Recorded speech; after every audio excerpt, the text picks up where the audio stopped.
Salim. Suaraku kedengeran nggak? Hai. Suaraku kedengeran nggak guys?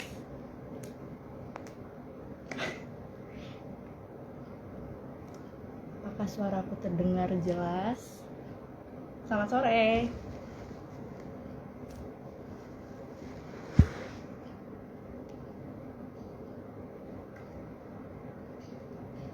Kita tunggu 5 menit ya.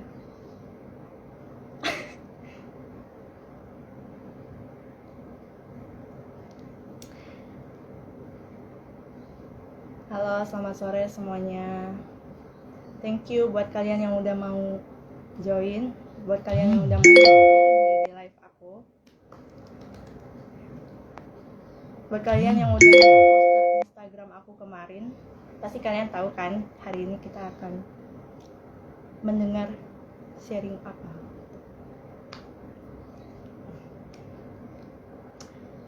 Jadi hari ini aku mau sharing gimana ceritanya aku kecemplung di jurusan konseling. Tapi hari ini aku nggak akan sekedar sharing gimana ceritanya aku bisa kecemplung di bimbingan konseling ini, tapi akan aku kaitkan sedikit dengan teori yang aku pelajari di dunia konseling ini, guys. Halo, selamat sore semuanya.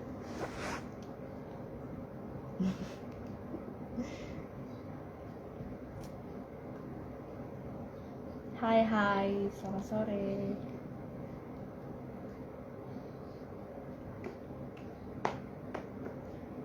Kita mulainya tunggu 16.05 ya. Sabar dikit ya guys. Kita tunggu dulu. Kalau perlu kita berdoa dulu, kayak mau mulai kelas gitu. Berdoa masing-masing aja. Pasti udah banyak yang penasaran kan, kecemplung gak tuh?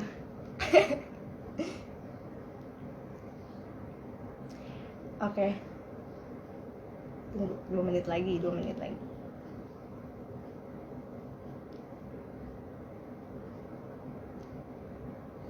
Halo. Sabar guys. Ya udahlah ya, mulai aja.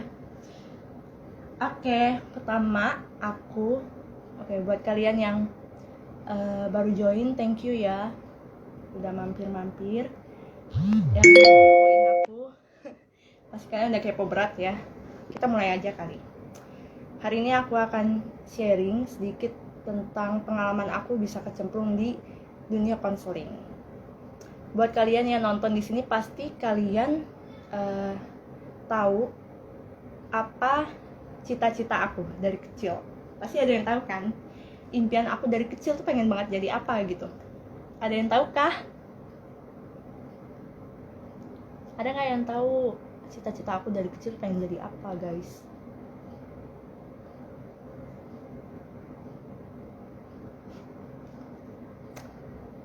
Oke, mungkin nggak ada yang tahu ya. Jadi, impian aku dari kecil itu sebenarnya aku pengen banget jadi guru. Dan selama masa kecil aku tuh kayak kalau main sama tetangga aku, sama teman-teman aku, pasti aku ajak mereka buat main guru-guruan. Dan di situ aku meranin buat jadi gurunya, guys. Dan kebetulan tetangga aku itu kan punya papan tulis ya. Dia punya papan tulis. Sekali aku melihat papan tulis itu, pasti aku langsung kayak bilang, ayo dong main guru-guruan, nanti kamu jadi muridnya ya, aku jadi gurunya. Nah, kalian tahu majalah Bobo, majalah Mombi zaman dulu banget sih guys, itu paling laris banget sih zaman aku SD. Nah, aku kasih soal-soal ke mereka itu dari halaman tengah majalah Bobo. Jadi kayak aku jadi guru itu kayak beneran aku tulisin soal-soalnya di papan tulis itu, terus nanti mereka yang jawab, terus habis itu nanti aku kayak kasih bahasan gitu. Kalau misal mereka semua udah selesai jawab soal-soalnya, nanti kita bahas bareng. Jadi kayak seakan-akan impian aku tuh sudah terwujud dari kecil gitu.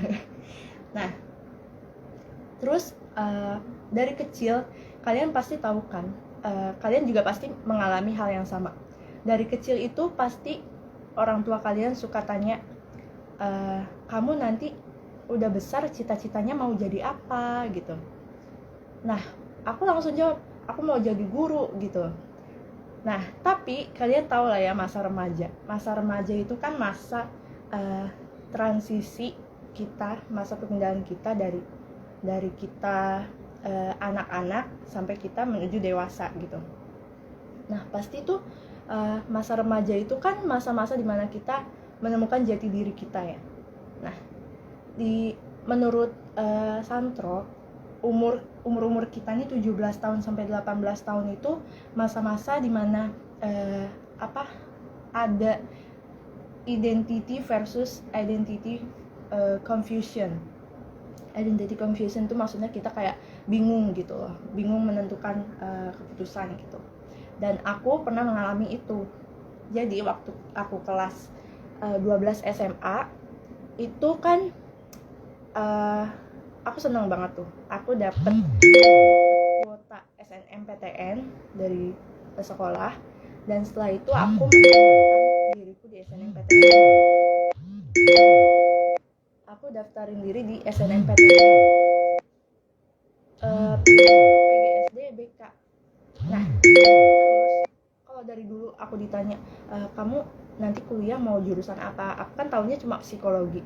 Terus beranjak remaja itu aku malah jadi tertarik sama PGSD. Kenapa aku tertarik sama PGSD? Karena saat itu di masa remaja itu aku di masa remaja itu aku kayak dapat pengalaman aku melayani di gerejaku. Aku melayani di gerejaku, jadi aku melayani sekolah minggu, dan di situ tuh karena aku sering ketemu sama anak-anak kecil, jadi aku ini semakin tertarik buat aku ngajarin, aku jadi guru tapi khususnya untuk anak-anak sekolah dasar gitu. Jadi akhirnya aku kalau ditanya pengen masuk jurusan apa, bukan psikologi lagi tapi aku pengen PGSD gitu. Dan waktu itu ada juga teman aku waktu mau masuk on the way masuk dunia perkuliahan tuh, aku ngobrol-ngobrol sama teman aku, dan teman aku ada yang pengen mendorong aku buat masuk bimbingan konseling. Dan aku mikir, loh ternyata emang ada ya jurusan bimbingan konseling, ternyata ada gitu. Dan dulu tuh aku nggak pernah tahu kalau ada jurusan bimbingan konseling gitu. Aku pikir tuh guru-guru BK itu dari psikologi doang gitu. Nah terus akhirnya aku bingung kan, ya udah waktu SNMPTN aku belum kenal BK tuh. Di situ aku pilih PGSD sama PG PAUD. Nah buat nunggu pengumuman SNMPTN itu kan masih ada jarak waktu. Nah waktu masih ada jarak waktu itu, di tengah-tengah sebelum pengumuman aku sudah mendaftarkan diri di universitas swasta di Atmajaya. Nah jadi di universitas swasta ini aku daftar, aku ikut 3 kali gelombang guys, bukan cuma ikut gelombang ketiga tapi ikut 3-tiganya nih. Di gelombang pertama di gelombang pertama itu di gelombang pertama aku mendaftarkan diri, dan itu lewat tes nilai raport gitu, lewat nilai raport. Nah ternyata sebelum pengumuman SNM aku ini ternyata keterima di swasta, keterima di Atmajaya dengan jurusan PGSD. Nah keterima dong di PGSD. Abis itu aku jadi bingung karena aku udah tahu tentang BK. Terus aku mikir-mikir lagi, ambil nggak ya PGSD ini? Dan itu kan pengumumannya waktu sebelum pengumuman SNM gitu kan. Dan di situ karena aku masih bingung juga, akhirnya aku masih mengharapkan SNM itu aku keterima gitu. Terus waktu pengumuman SNM keluar dan ternyata aku nggak diterima. Terus ikut SBM juga aku nggak diterima. Terus akhirnya aku ikut gelombang kedua swasta di universitas yang sama. Aku ikut gelombang kedua itu tanpa tes, tapi kalau nggak salah waktu itu aku nggak terima. Akhirnya aku ikut lagi gelombang ketiga, itu pakai tes tertulis plus wawancara. Nah, terus kalau kita mau isi formulir, mau isi daftar buat kita masuk kuliah, itu kan pasti kita kayak disuruh pilih nggak sih? Kayak kita disuruh pilih pilihan satu jurusan apa di mana, pilihan dua jurusan apa di mana, kayak di mana itu maksudnya kan aku kan di universitas swasta Atmajaya, di Unika Atmajaya.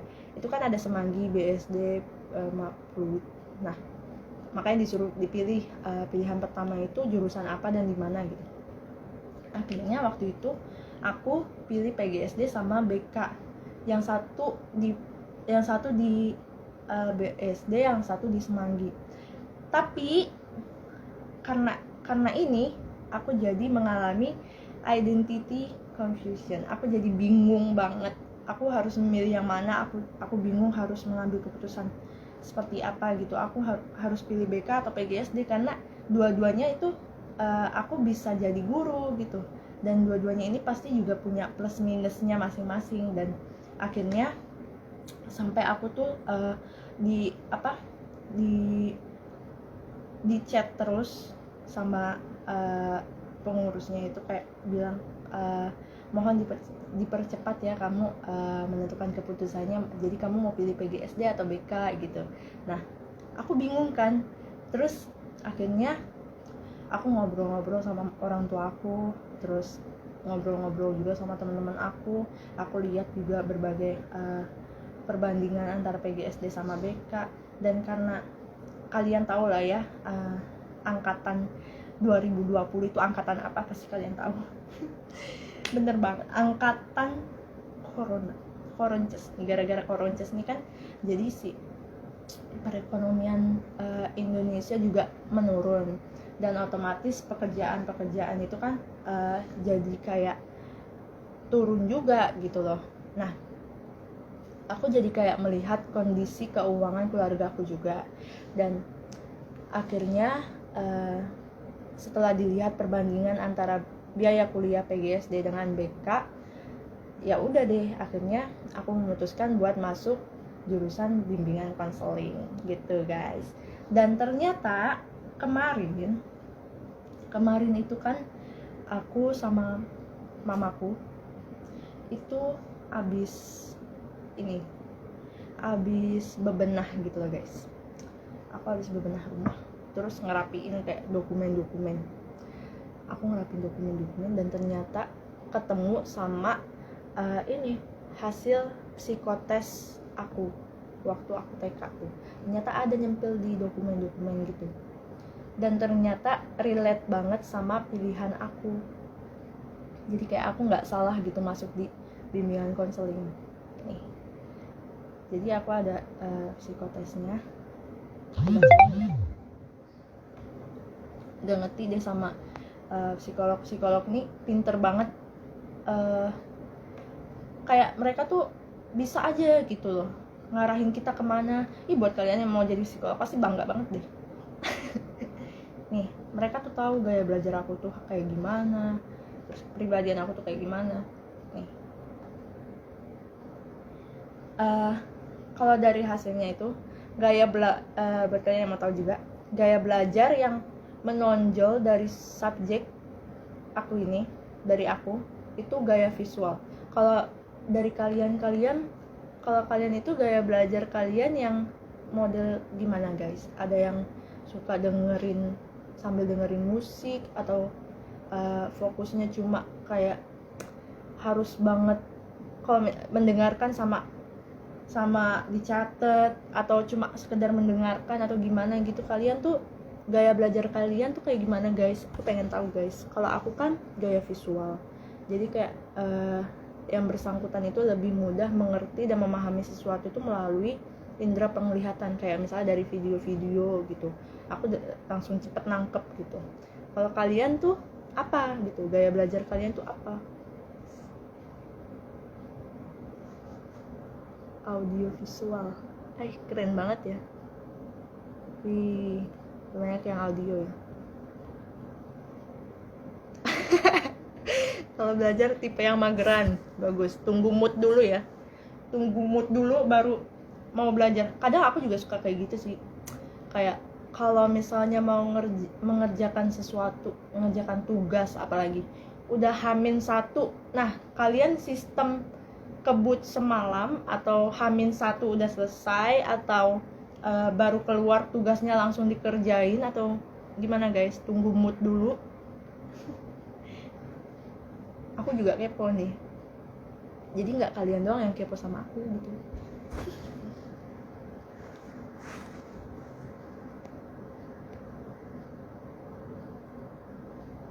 Ada nggak yang sama kayak aku, visual doang?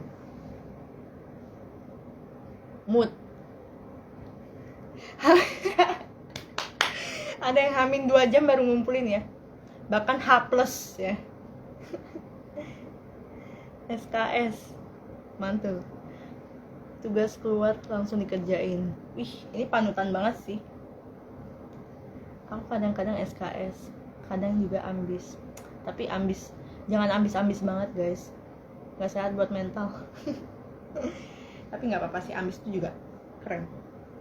Nah, kalau dari psikotes aku tadi, selain gaya belajar yang menonjol dari subjek adalah gaya visual, yang artinya si bersangkutan ini lebih mudah mengerti melalui indera penglihatan.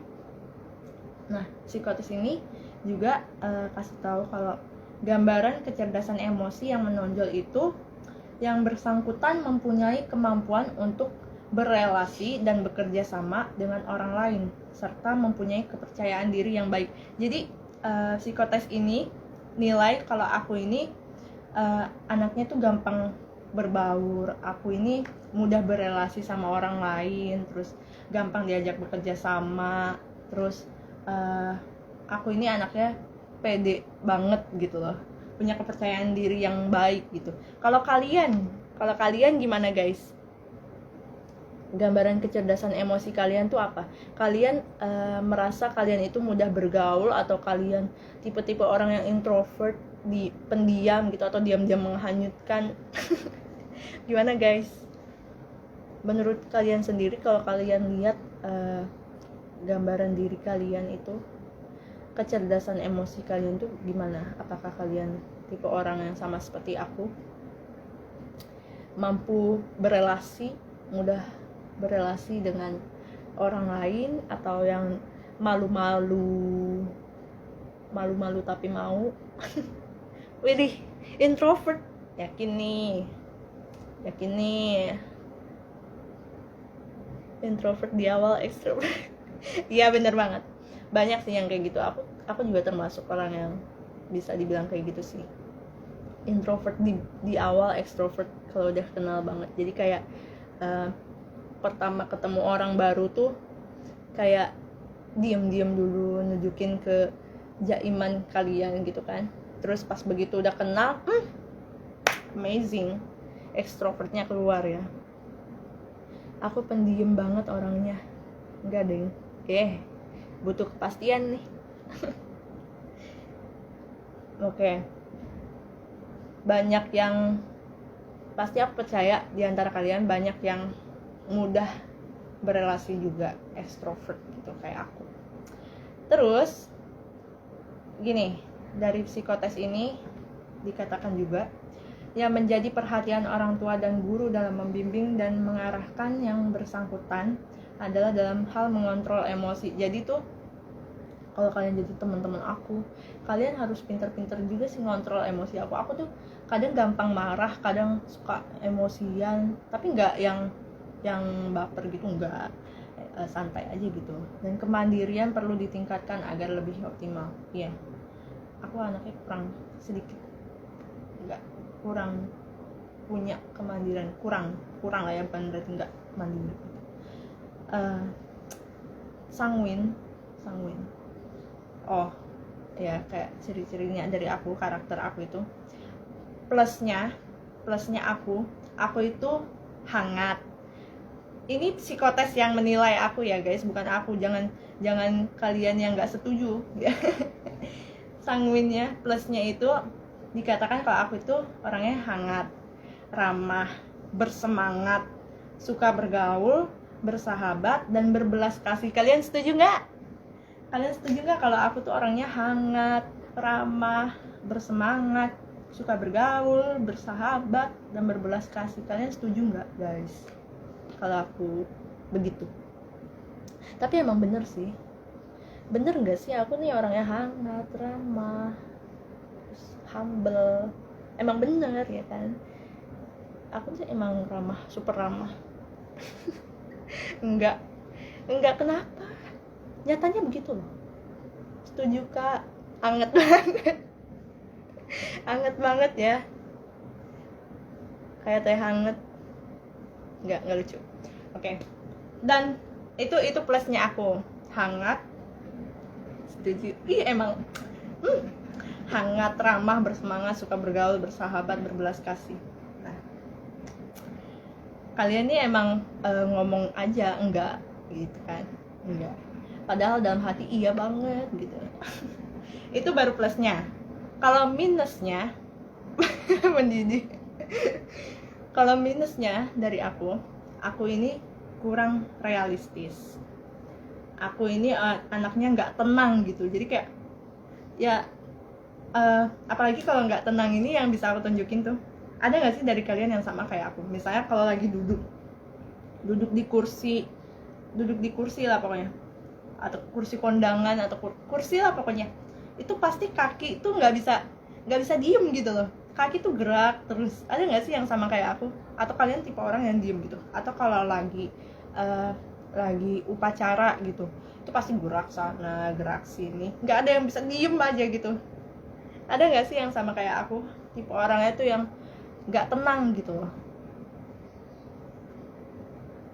Kalau terlalu baik sering dimanfaatin sih. Bener ya kak, bener banget. Anda nggak bisa diem. Ini karena sudah terlalu lama deket sama aku ya, jadi tahu banget sifat aku ini nggak bisa diem. Aku berarti kita sama, kurang realistis. Wah, ngalin.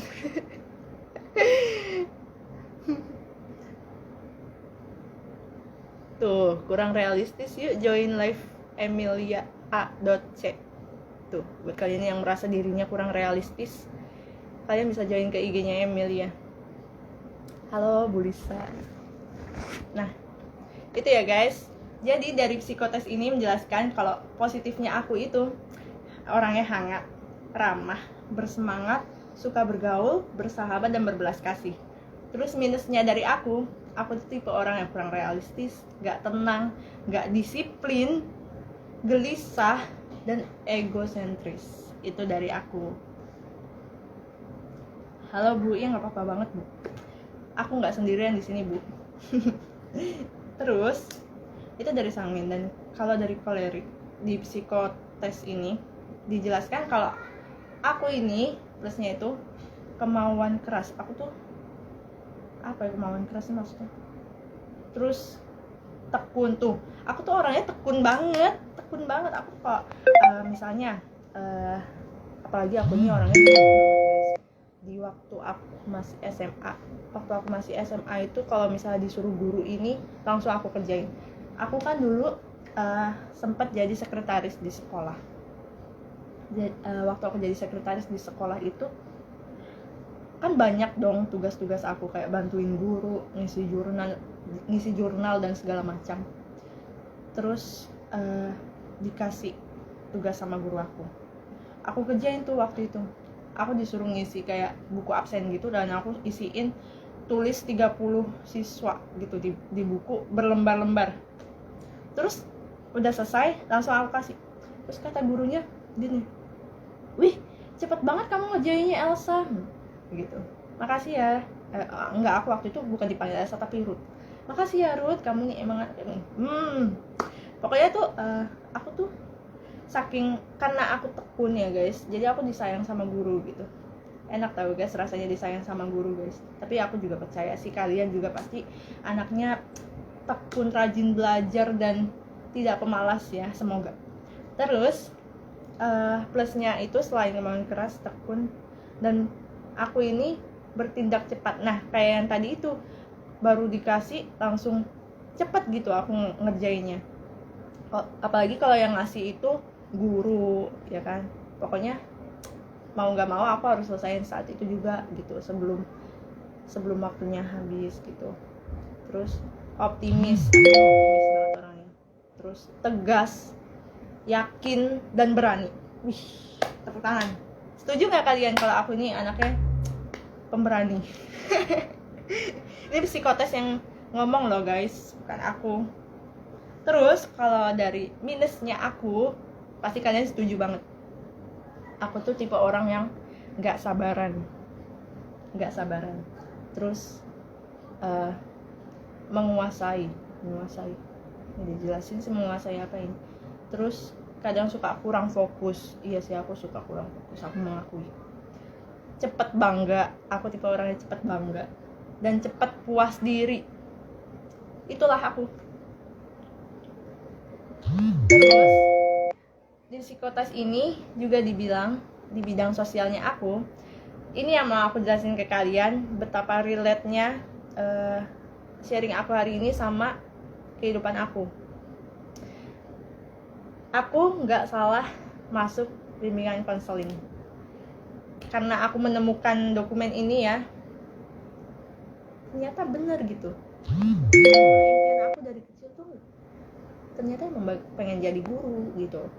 Terus di sini dibilang menyenangi aktivitas yang berhubungan dengan orang lain, itu aku, dan bener banget. Memiliki kompetensi bidang relasi dengan orang lain, misalnya guru, pelayanan sosial, dan konselor. Relate banget sama kehidupan aku menyadari itu. Pertama, guru. Mungkin suatu saat nanti impian aku jadi guru terwujud. Amin. Kedua, pelayanan sosial.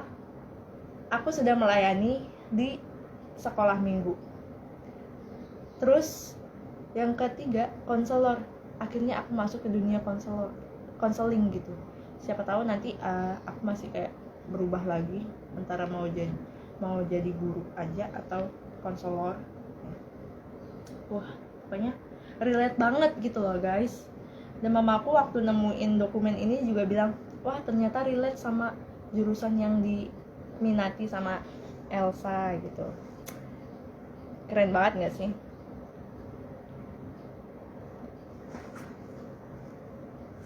Tuh guys. Terus sarannya nih buat aku, gambaran secara umum dalam hal kesiapan belajar, kecerdasan emosi, dan kepribadian Elsa adalah sangat baik. Maka hal yang perlu menjadi perhatian adalah tetap menjaga irama yang sudah ada. Perlu diketahui baik bagi guru dan orang tua bahwa proses pendidikan yang diberikan keluarga itu bagi anak akan menentukan tingkat keberhasilan proses pendidikan di sekolah, sehingga peran aktif kedua pihak sangat dibutuhkan. Demikian hasil pemeriksaan ini. Nah, itu dia hasil psikotesku yang relate sama apa yang udah aku jalanin sekarang.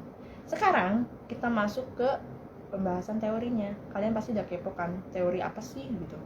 Kalau kalian lihat di poster aku, itu di bagian atas tuh ada tulisan kecil, tulisannya reality therapy. Jadi reality therapy itu teori yang dipelopori sama William Glasser. Pendekatan reality ini kayak mengajarkan kita untuk kita bisa mengambil keputusan yang benar gitu, memegang tanggung jawab kita gitu. Terus dari kita yang mungkin punya identitas yang gagal dibantu untuk mencapai identitas yang sukses gitu. Nah, kalau di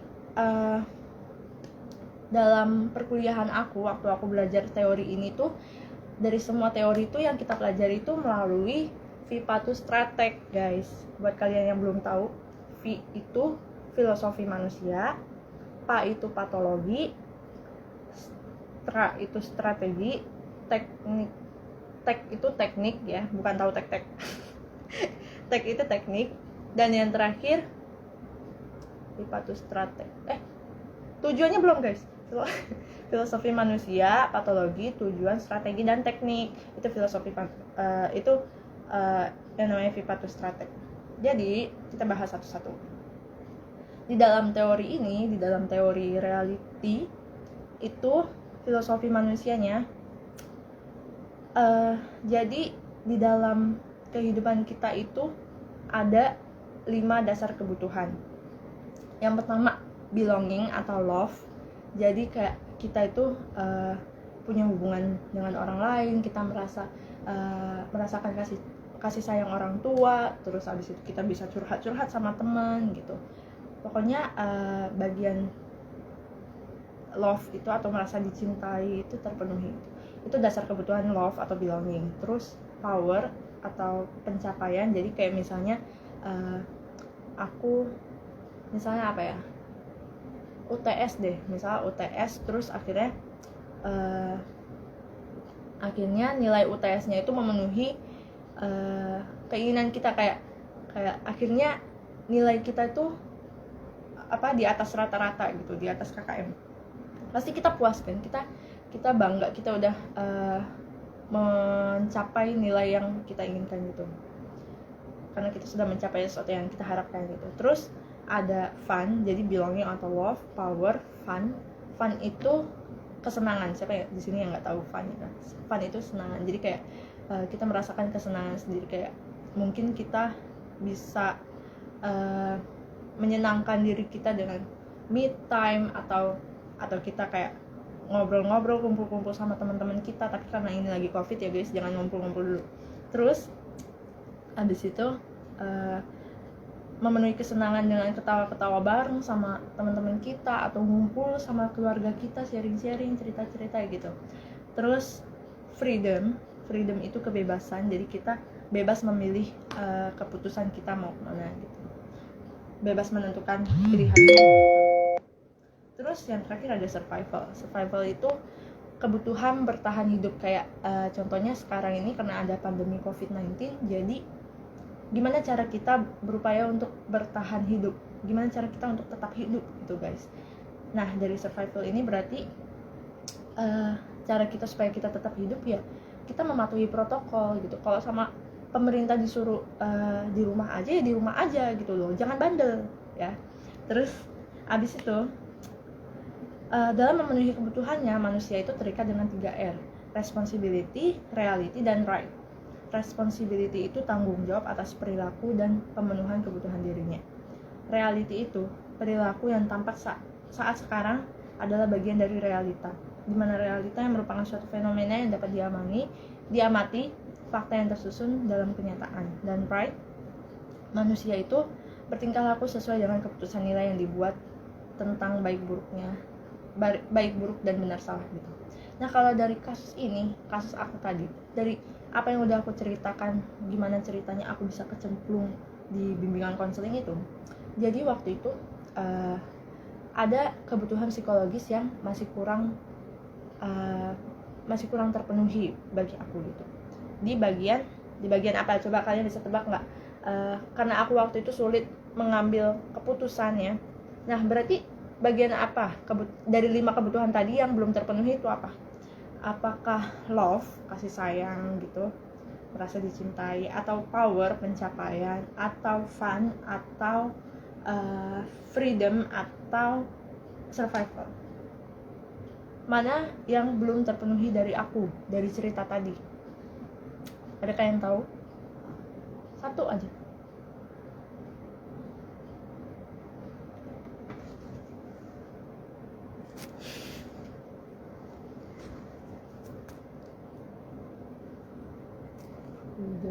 Bener banget, freedom. Bener banget. Di kasus aku tadi, kalau kita analisa menurut teori reality, nah situasi Elsa ini, aku sempat memiliki kebutuhan psikologis yang kurang di bagian freedom, dimana aku masih belum bisa menentukan keputusan aku, dimana aku masih belum bisa menemukan pilihan yang tepat di antara BK dan PGSD tadi gitu. Nah terus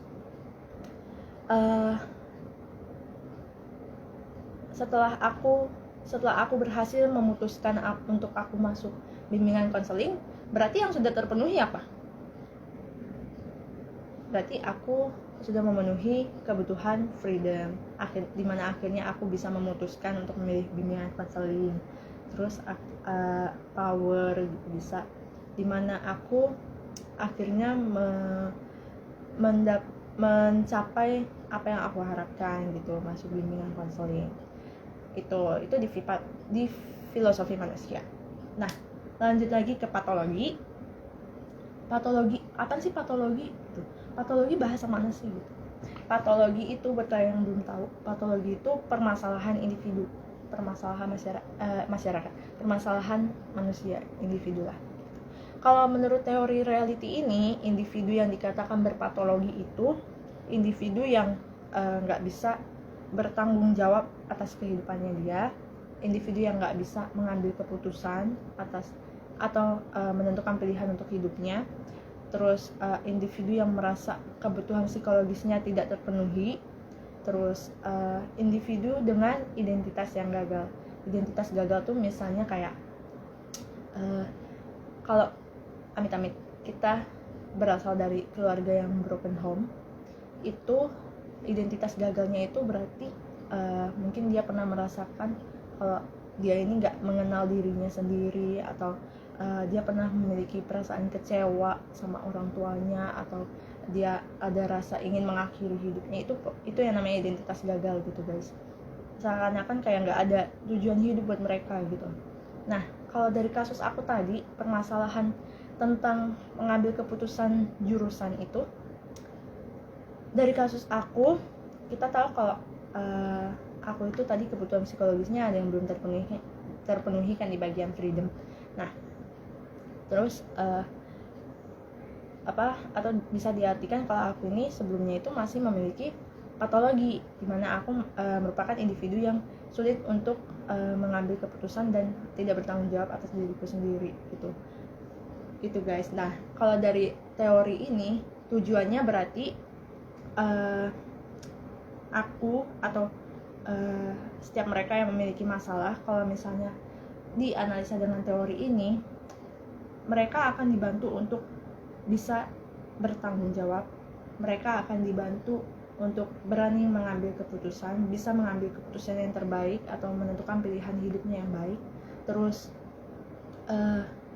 bisa dibantu untuk bisa mencapai identitas yang sukses, yang tadinya gagal kita bantu menjadi sukses gitu, sukses identity gitu. Terus strateginya, kalau dari teori ini dan dikaitkan dengan kasus aku tadi, melalui teori ini Elsa berarti harus bisa memilih suatu pilihan yang Elsa tahu kalau konsekuensinya itu baik untuk dirinya. Tunggu, kalau misalnya kita sulit mengambil keputusan gitu ya guys, kalian tuh bisa aja, pokoknya kalian harus ingat ya, kalau keputusan itu jangan pernah kalian menentukan keputusan tuh buru-buru gitu, karena itu keputusan itu jadi masa depanmu, keputusanmu itu masa depanmu gitu. Nah, kalau kalian sulit mengambil keputusan, belajar juga dari YouTube, dari jurnal-jurnal gitu. Aku nemu 3 metode yang bisa bikin kalian tuh mempertimbangkan lagi keputusan kalian gitu. Yang pertama itu metode 10-10-10. Pasti kalian tahu kan metode 10-10-10. Jadi kayak 10 menit pertama itu gimana, 10 bulan ke depannya gimana, 10 tahun ke depannya lagi gimana gitu. Misalnya kayak kasus aku tadi ya, yang aku pengen jadi guru tuh kan bingung sama PGSD atau BK. Nah, kita lihat 10 menit pertama. Misalnya aku memutuskan buat pilih BK. Aku nyaman gak di BK ini? Kita lihat lagi 10 bulan ke depannya gitu. Kalau aku udah menentukan keputusanku di BK, 10 bulan ke depannya itu apa aku bisa mengikuti ujian di perkuliahan ini dengan baik atau gimana gitu. Jangan karena biaya, yang tadi kan aku cerita kalau aku masuk BK itu juga karena perekonomian ya. Jangan karena kalian lihat kalian masuk BK itu misalnya karena murah gitu, tapi justru kalian yang tadinya mau mengurangi biaya malah menambah biaya. Misalnya kayak kalian gak nyaman di jurusan BK ini, kalian malah yang tadinya pilih BK itu karena perekonomian ya, kayak BK murah jadi aku masuk situ aja. Yang tadinya mau mengurangi biaya malah jadi menambah, itu kayak maksudnya kalian gak bisa ngikutin perkuliahannya itu dengan baik, akhirnya kalian harus tambah semester lagi. Nah itu kan berarti nambah biaya kan, bukan mengurangi biaya tapi malah menambah biaya gitu. Nah jadi kalian harus melakukan berbagai macam pertimbangan, kayak kalian lihat dulu 10 menit sekarang, 10 menit sekarang, 10 bulan ke depan, sama 10 tahun yang akan datang gitu.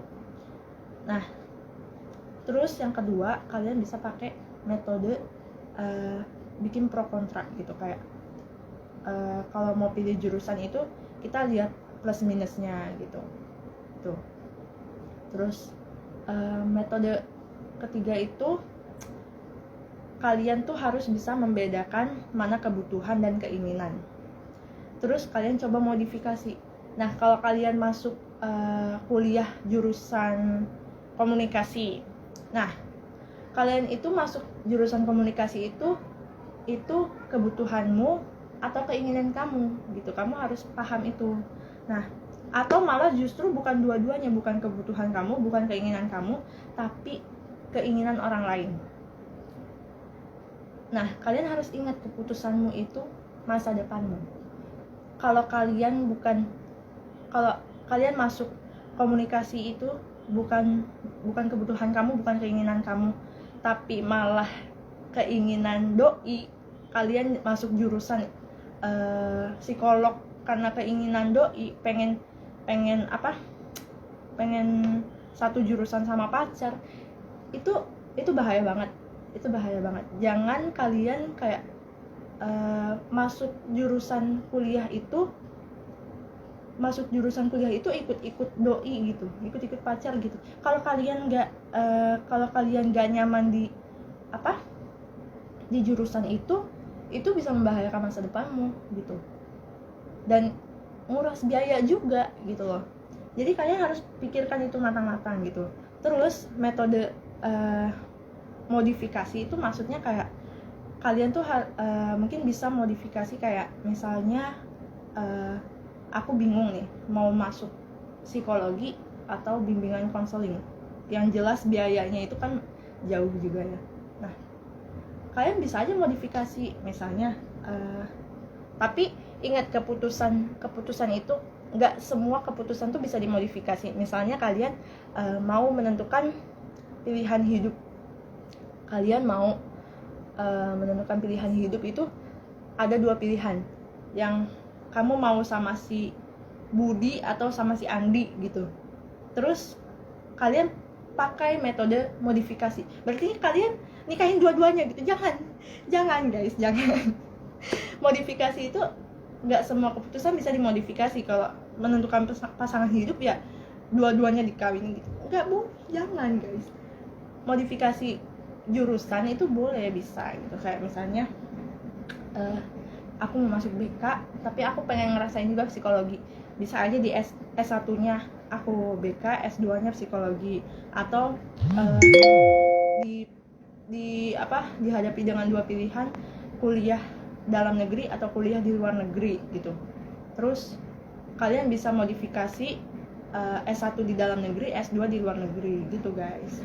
Nah itu ya 3 metode buat kalian bisa mempertimbangkan keputusan kalian gitu. Jadi 10 metode pro kontra, sama metode kalian membedakan kebutuhan dan keinginan dan coba dimodifikasi gitu. Jadi kalau kalian mau menentukan pilihan masuk jurusan, misalnya kalau kalian maunya di sini, orang tua maunya di sini, ya kalian harus pergunakan hati nurani kalian. Kalian pertimbangkan semaksimal mungkin gitu. Kalian lihat perbandingannya, terus coba obrolin bareng-bareng gitu sama orang tua, dan masih banyak berbagai cara gitu guys. Nah terus tadi kita sampai di strategi. Terus teknik dari teori ini ada namanya teknik WDEP. W itu want, D itu do or direction, terus E itu evaluation, dan P itu planning. Jadi want itu keinginan kamu tuh apa, terus D itu usaha kamu untuk mencapai keinginan kamu itu apa, usaha yang udah kamu buat. E itu evaluasi. Nah, kamu mengevaluasi apa yang sudah kamu lakukan gitu. P itu planning, kamu bikin rencana kedepannya itu akan seperti apa. Kalau dari analisa aku, berarti keinginan aku, W-nya aku itu aku pengen jadi guru, tapi bingung mau BK atau PGSD karena dua-duanya masih bisa membuat aku masuk menjadi guru gitu. Terus usahanya aku apa? Ya aku melakukan berbagai pertimbangan gitu, melihat gaya perekonomiannya, melihat apa prospek kerja ke depannya gimana. Terus evaluasinya berarti kalau dari kasus aku yang tadi, aku sudah berhasil membuahkan hasil untuk memutuskan memilih bimbingan konseling. P-nya, planningnya, berarti aku harus pegang tanggung jawab aku dalam mengikuti perkuliahan di bimbingan konseling ini gitu. Itu dia Vipatus Strategnya. Itu sih guys. Terus kalau refleksi, jadi dengan mempelajari teori reality ini, itu bikin kita paham gimana cara kita menentukan keputusan dalam hidup kita. Terus abis itu belajar bertanggung jawab juga, dan menyadari kalau konseling kelompok reality ini punya teknik WDEP yang ternyata bisa meningkatkan perilaku bertanggung jawab kita atas apa yang menjadi keputusan kita. Dan ya itu sih mungkin. Kalau dari teori reality ini yang aku temukan, ada konsep yang menarik itu dan relate dari kehidupan aku. Kalian ingat ya, kalian harus ingat nih, manusia itu punya motivasi dasar untuk mendapatkan identitas diri yang sukses. Selain itu, dari teori ini kita juga belajar, dan kalian harus ingat kalau teori ini mengajarkan kita untuk fokus ke masa depan. Jadi kita nggak usah pikirin lagi masa lalu kita. Masa lalu itu sifatnya tetap, udah nggak bisa kita ubah lagi, dan yang bisa kita ubah hanya masa sekarang dan yang akan datang gitu. Jadi kita harus berusaha sebaik mungkin untuk mencapai masa depan yang baik gitu guys. Mungkin itu sih sharing dari aku. Udah pada nggak sabar buat Q&A ya. Udah kita buka aja Q&A-nya.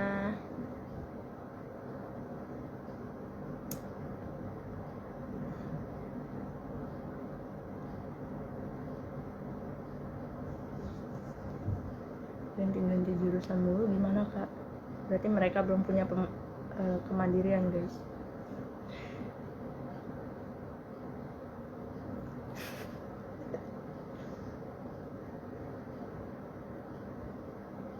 Masuk jurusan.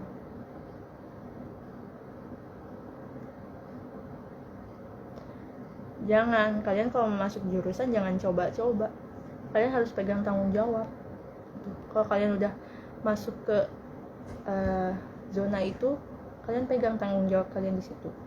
Aku udah masuk BK, berarti aku harus pegang tanggung jawab aku kuliah di BK ini gitu.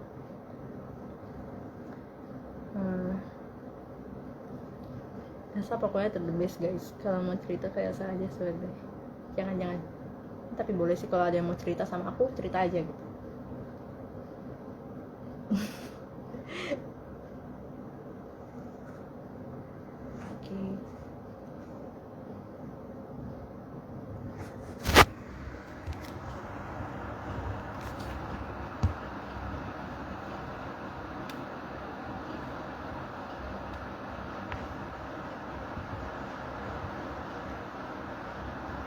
Kenapa sih lu milih teori reality?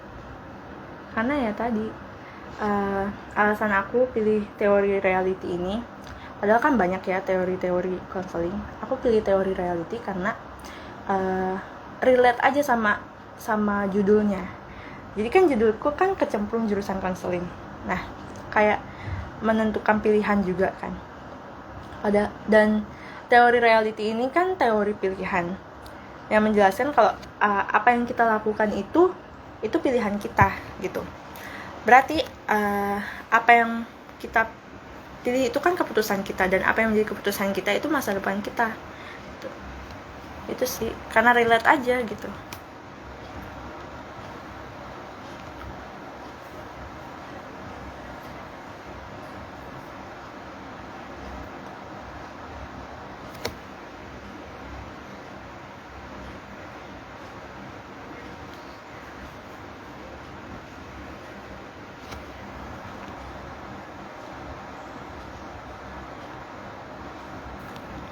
Apa hal yang menarik waktu udah ya kepotong ya? Apa hal menarik yang akhirnya kamu temukan saat sudah menikah? Hal menarik dari BK itu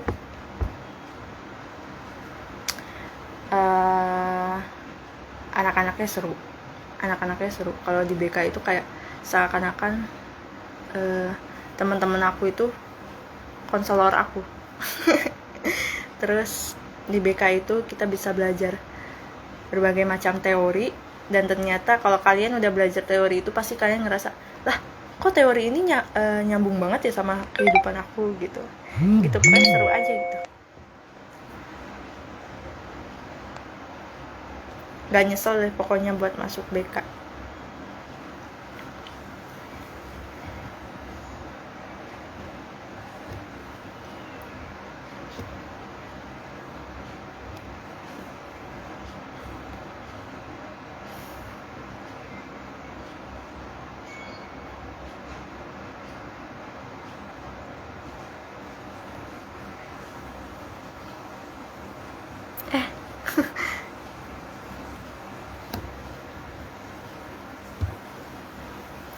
Tuh.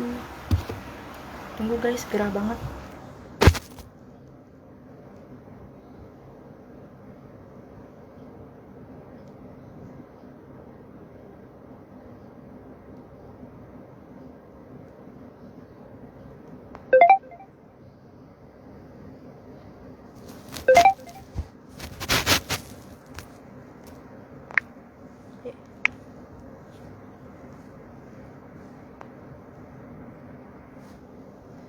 Katanya manusia apa?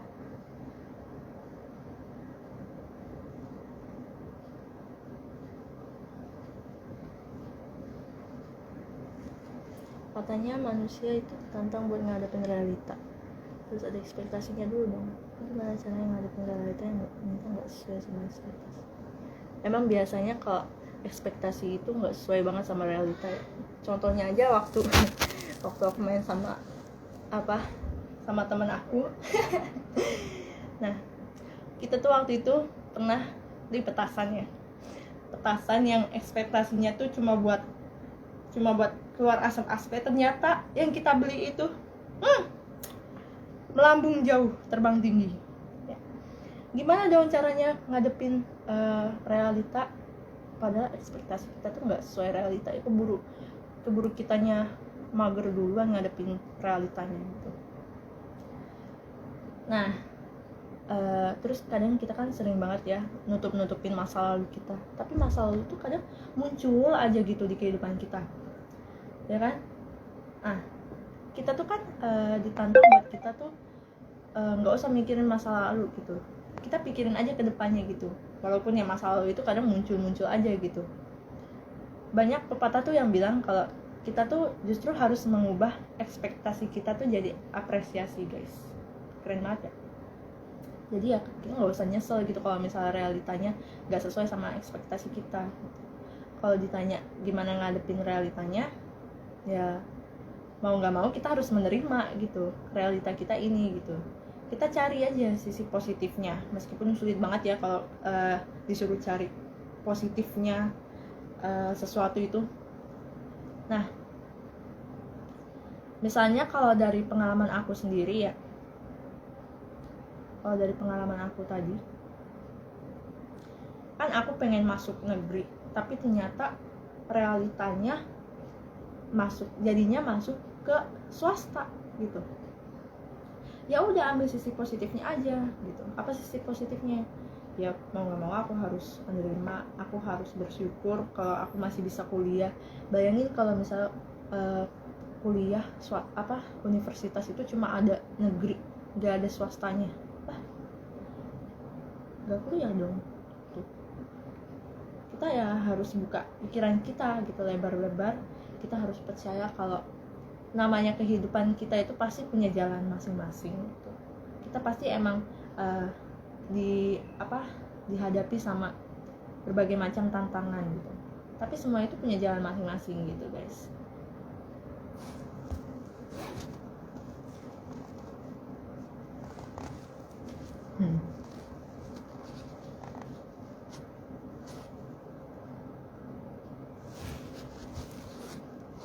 Gimana cara kita ngebantu merubah orang yang tadi introvert jadi extrovert? Kalian punya nggak temen yang introvert banget gitu, kayak pendiam banget, susah gitu diajak berbaur? Sebenarnya kalau masalah cara merubah kan semuanya itu tergantung sama diri sendiri ya. Yang bisa merubah tuh paling diri sendiri. Kalau emang mereka introvert ya berarti itu pilihan mereka buat jadi pendiam gitu, buat jadi dingin gitu. Cuma mereka yang bisa merubah diri mereka sendiri. Kalau ditanya gimana cara merubahnya, ya kita bisa aja mulai dari kita sendiri gitu. Mulai dari kita kayak kita suka sapa mereka, cari-cari topik gitu biar bisa ngobrol sama mereka. Mungkin ya sisanya tanggung jawab orang tua gitu, kayak jadi ya orang tua itu kan lebih tahu tentang anaknya, jadi harusnya orang tua itu bisa menempatkan si anak itu sama lingkungan yang sesuai sama keadaannya dia gitu. Intinya ya berasal dari diri sendiri sih kalau menurut aku juga dulu punya temen yang introvert ya. Aku punya temen yang introvert dan di kelas itu bener-bener sediem itu gitu. Terus kalau diajak, padahal cowok gitu kalau diajak ke kantin tuh kayak pasti nggak mau, ogah-ogahan, milih diem aja di kelas dan malah main game atau tiduran gitu. Se-introvert itu gitu. Kalau misalnya, maaf ya kalau ada suara mobil. Kalau misalnya introvert itu kan pasti sulit ya kalau misalnya disuruh pilih kelompok gitu. Kalau kelompok kan biasanya cepet-cepetan ya. Terus gimana sama yang introvert gitu? Kayak mereka mau nggak biasanya kalau orang lain kan disuruh pilih kelompok kan ya kita gitu ya yang memajukan diri kita buat masuk kelompok ini gitu. Kalau orang introvert mereka yang dicari gitu atau enggak mereka dapat sisanya gitu. Nah terus kalau diajak ke kantin gitu dia nggak mau gitu, dia diem aja. Nah tapi lama-lama karena pergaulan juga mungkin ya, karena lingkungan pertemanan aja gitu, karena lingkungan pertemanan akhirnya mereka jadi terbawa gitu, yang tadinya introvert bisa jadi extrovert gitu. Jadi ya menurut aku kalau cara ngerubahnya itu mungkin kita nggak bisa ngerubah ya, kita nggak bisa ngerubah, yang bisa ngerubah cuma diri mereka sendiri gitu. Dan mungkin yang kedua faktor dari keluarganya, dan yang ketiga itu faktor lingkungan. Ya pokoknya semuanya intinya bermula dari diri mereka sendiri gitu.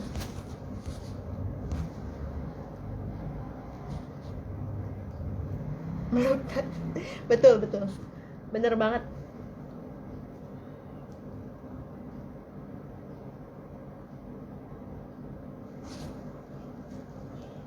Gimana peran guru BK menangani peserta didik yang sulit memilih keputusan? Tapi kalau emang anaknya sulit banget dikasih arahan, harusnya kita ini sih cari waktu yang tepat buat mereka gitu.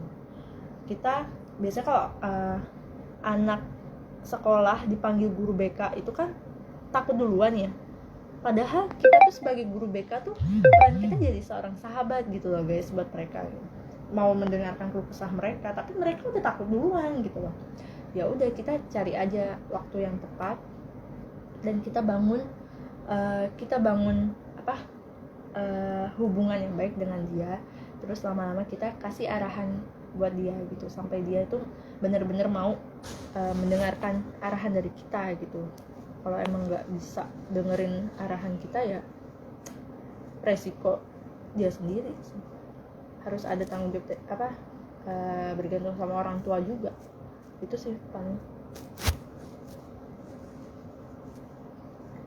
Terus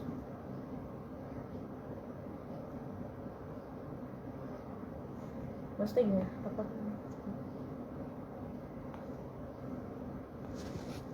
Apakah dengan kecemplung bisa ngubah cita-cita?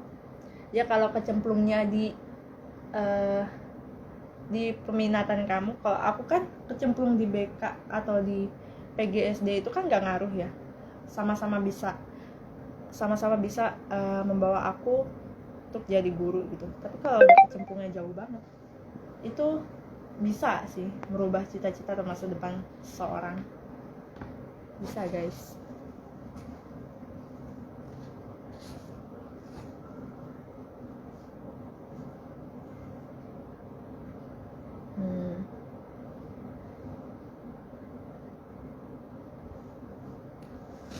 Damai lah dengan lingkungan.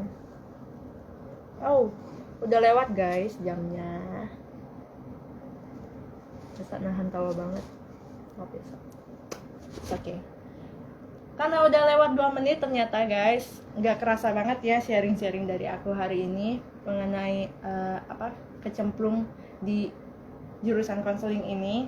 Thank you banget buat kalian yang udah sempetin diri kalian sore-sore gini buat ngeliatin live IG aku. Thank you banget buat kalian juga yang udah ngasih pertanyaan-pertanyaan, buat kalian yang udah jawab juga question singkat aku tadi. Makasih banget pokoknya buat kalian yang udah hadir di live aku hari ini. Semoga di lain waktu kita bisa ketemu lagi di live selanjutnya, atau mungkin kita bisa ketemu offline ya. Doakan aja supaya corona ini cepat berlalu ya, jadi kita bisa kumpul-kumpul lagi, ketemu lagi sama teman-teman baru juga. Terima kasih Bu Lisa. Thank you buat semuanya. Sampai udah lewat jam ya, nggak kerasa banget ya, saking serunya mungkin. Makasih buat semuanya. Selamat sore, Tuhan berkati.